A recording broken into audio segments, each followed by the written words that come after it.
রাহি, একটা হেল্প করো তো। কি লিংক লাগবে? কিসের লিঙ্ক?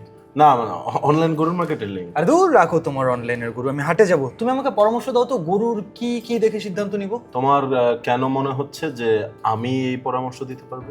কারণ তোমার মধ্যে একটা আমার মধ্যে একটা কি? না একটা ব্যাপারী ব্যাপারী ভাব আছে। ও আচ্ছা, আমি তো অন্য কিছু ভাবছিলাম। দেখো, কিছু অসাধু ব্যবসায়ী আছে যারা গরু মোটা তাজা করতে ইনজেকশন, ওষুধ বা বিভিন্ন রাসায়নিক ব্যবহার করে। মানে সেসব গরুর মাংস খাওয়া তো মানুষের হার্ট কিডনির জন্য অত্যন্ত ক্ষতিকর। আবার ধরো, অসুস্থ গরুর মাংস খেলে শরীরে মারাত্মক বিভিন্ন রোগ বাসা বাঁধতে পারে। ঠিক বলছো। কোরবানির জন্য তো সুস্থ উপযুক্ত পশু নির্বাচন করাটা খুব জরুরি। এটার জন্য তোমার যা করতে হবে, থাপ্পড় দিতে হবে। একটা অবলা প্রাণীকে তুমি থাপ্পড় কেন দিবা? না, থাপ্পড় দিব না, থাপ্পড় খুবই খারাপ, থাপ্পড় দিব না, সরি। ঠিক আছে, তুমি যেটা করবা, গরুর গায়ে আঙ্গুল দিয়ে চাপ দিবা। যদি আঙ্গুলের ছাপ পড়ে যায়, মানে যে জায়গায় চাপ দিছো ওটা স্বাভাবিক হইতে একটু টাইম লাগে, তাহলে বুঝবা যে গরুটাকে মোটা তাজা করতে অবৈধ উপায়ে ওষুধ, হরমোন এগুলো ব্যবহার করা হয়েছে। আচ্ছা, গরু বা মহিষের ক্ষেত্রে বয়স হতে হবে ন্যূনতম 2 বছর, এবং ছাগল, ভেড়া কিংবা দুম্বার ক্ষেত্রে সেটা 1 বছর। কিন্তু আমি বুঝবো কিভাবে বয়স? বয়স বোঝার জন্য দাঁত দেখতে হবে। মানে যদি দেখো দুধ দাঁতের পাশাপাশি নিচের পাটির সামনে তোমার মতো 2টা দাঁত, তাহলে বুঝবা বয়স হয়েছে। আমার মতো মানে?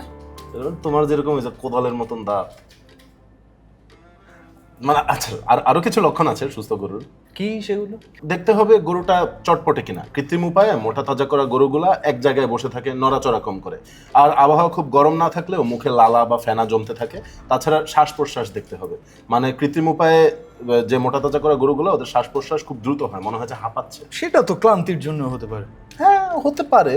আমি তো জানতাম যে সুস্থ গরু সে যদি খুব চঞ্চল নাও হয়ে থাকে, তবু সারাক্ষণ নড়াচড়া করতে থাকে, লেজ নাড়াতে থাকে, আশেপাশে কি হচ্ছে সেসব বিষয়ে সচেতন থাকে, এবং একই সাথে কেউ স্পর্শ করলে কিংবা কোনো শব্দ হলে সেটার প্রতিক্রিয়া দেখায়, এবং কাছে গেলে চোখ তুলে তাকায়। এবং সুস্থ গরুর চোখ বেশ উজ্জ্বল হয়ে থাকে।